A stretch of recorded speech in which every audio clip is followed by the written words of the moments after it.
Hey folks, Studio here. So in part 1, I think the biggest problem Morgana had was she didn't know her role. Like, what is your plan? What is the thing you want to do? So she went for binding first, and she just kind of hung around mid, going for pokes, and if somebody else showed up, try and bind them out. But the role went from, being a farmer who might gank a lane when she's pushed up, to just kind of mess around, toss out some buttons, see what's going on. So let's say, for example, I'm playing Rumble. What is my goal? What is my role? So I'm obviously an AP. I'm going to go top lane, and I want to win my lane. But more importantly, I don't want to fall behind. I want to be at a level where I'm at least as farmed as their top lane, and I can do a lot of damage to their carry.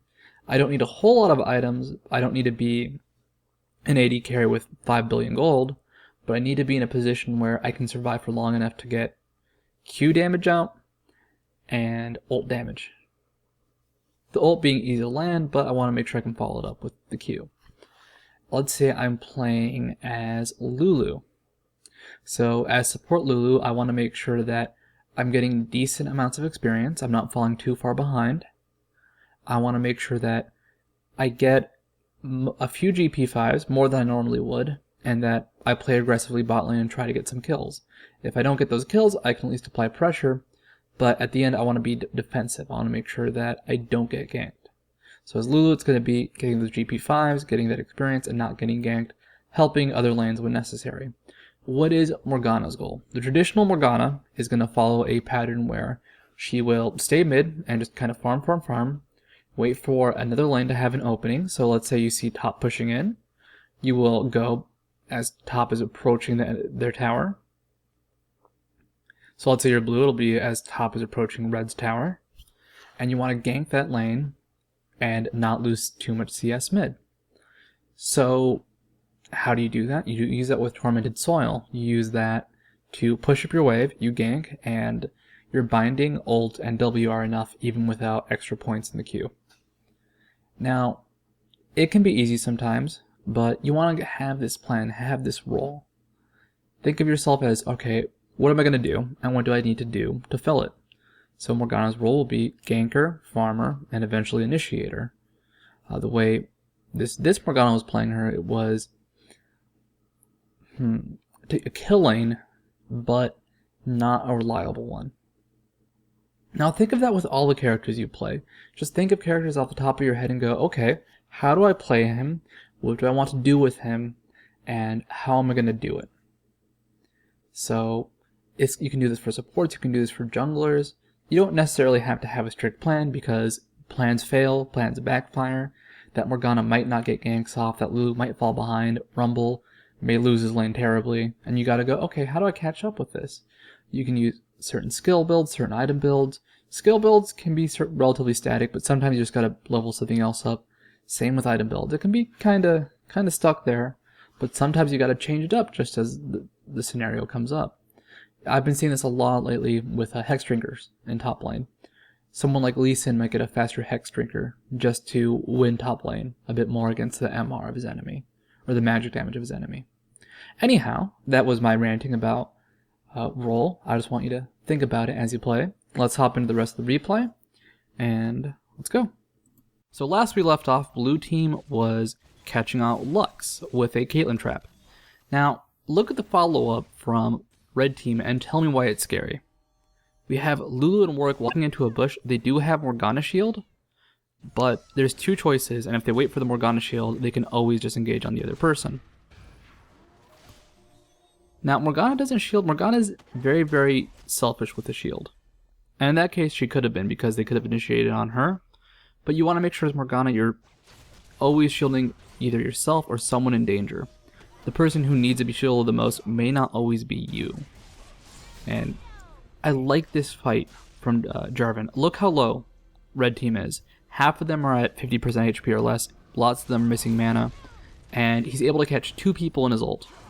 Now, sadly, his ult is not a hard CC. Lulu can flash out, but Vayne tumbles back in and dies to Morgana ult. Lulu is caught to the side by that Ashe. Ashe crit to the face is actually very hazardous to Lulu's health, by the way. And that was just a good cleanup from a bad engage. Like right there, they caught Twisted Fate, but they kind of hung around a bit. They were trying to do their thing, and Jarvan took advantage. Now, Crest the Golem was already on Morgana. She goes to check blue buff. It's gone.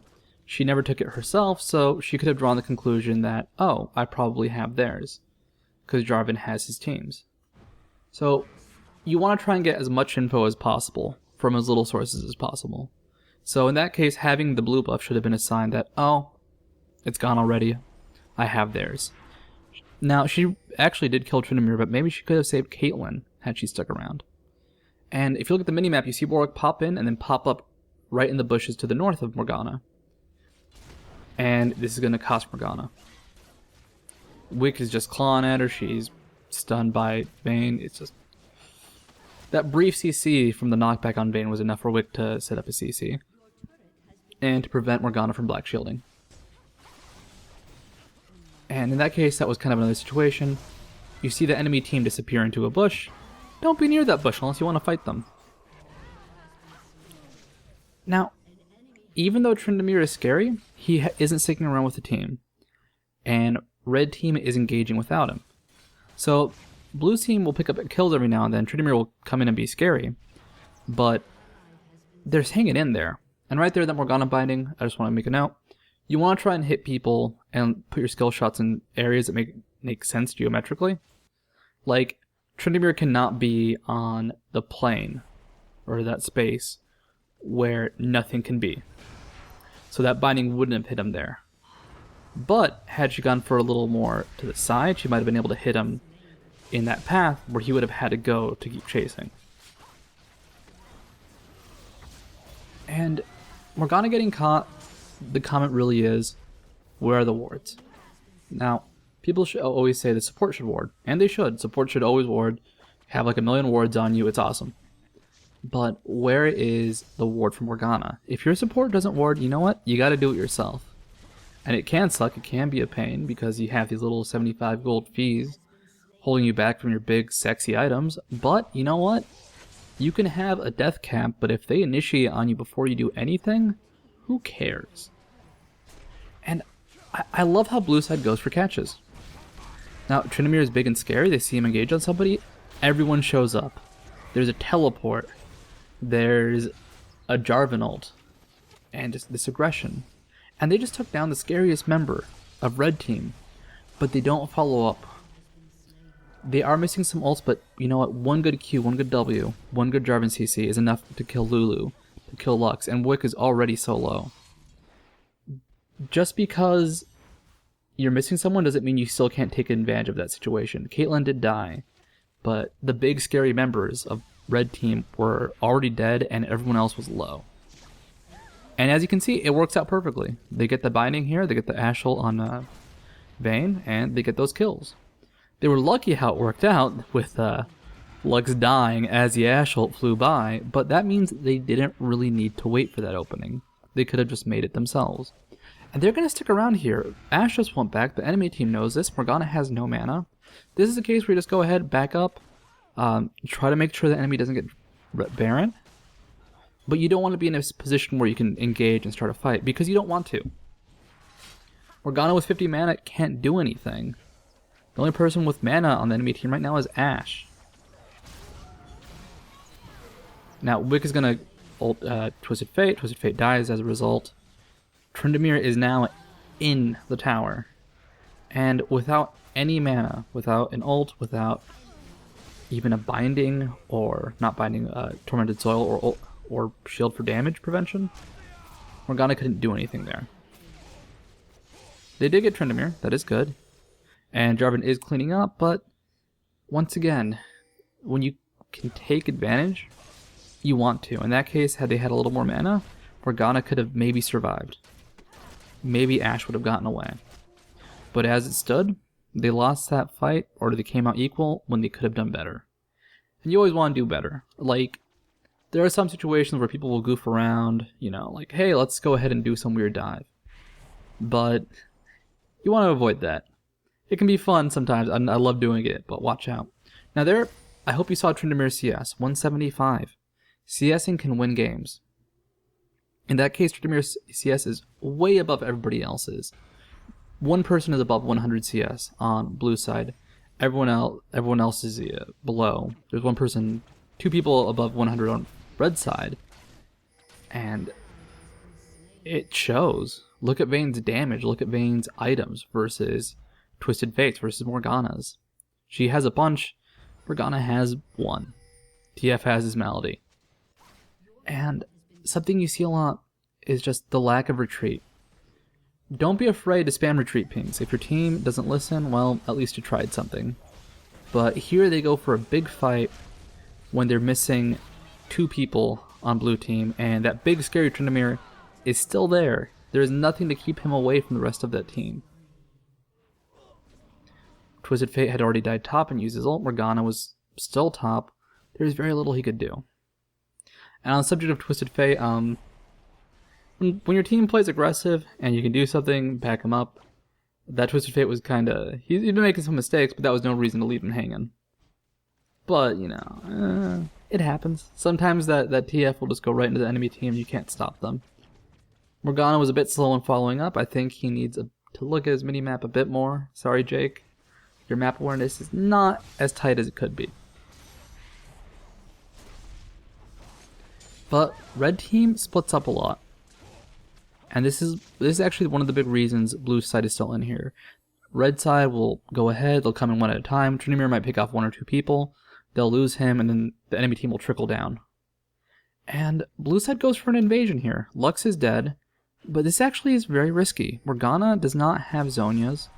Tryndamere can kill any one person he sees. They might kill him in the process, but a 3v4 is very scary as a blue team. And in this case, Lux is a bit too slow in retreating and gets picked off. And now Baron's open. But as you can see, blue team kind of moseys away from Baron. They all went towards the bot jungle, towards the mid tower, and hung out there. And this is just one of the big things that happens, just disorganization when it comes to things like Baron. Morgana goes around to try and bind people from over the ridge because Beetle is doing it. Jarvan goes straight in, gets CC before he can get close to Baron, and people are just getting caught out and dying. Now that went from the enemy team getting Baron to the enemy team getting Baron in 2 kills. That's going to leave an inhibitor open, that's going to leave the team at a huge risk. Morgana dies as a result. It's just everything's going badly. The enemy team actually does not finish the game now. I think they could have, but Tryndamere kind of vamoosed, and once again they split up.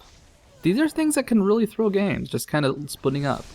Sometimes you just need to stick together as a group and finish it. Sometimes you need to stick together as a group and make sure you all retreat. And, well, it costs red team. But blue team does something very silly. This is manly as hell. This is awesome. But this is dumb. Because they spend way too long doing it. Tryndamere is able to respawn, or not respawn, but show up and chase Jarvan. They have vision on him because of Warwick. Ashe is going to get caught to the side. And Tryndamere just does his Tryndamere thing. I just absolutely love how they tried that. Like, you know what? They needed to make a risk. They needed to do something. I will commend them on taking that chance to try and win the game. But it did not work. They spent way too long. They just did not have the damage. Actually, a problem from that is attack speed. Beyond hit build from Twisted Fate is not very good at killing towers, actually, because he doesn't have any bonus damage. But this was a Studio Daily. I hope you enjoyed it. And, don't backdoor towers like that when the enemy team is alive and can kill you. Adios.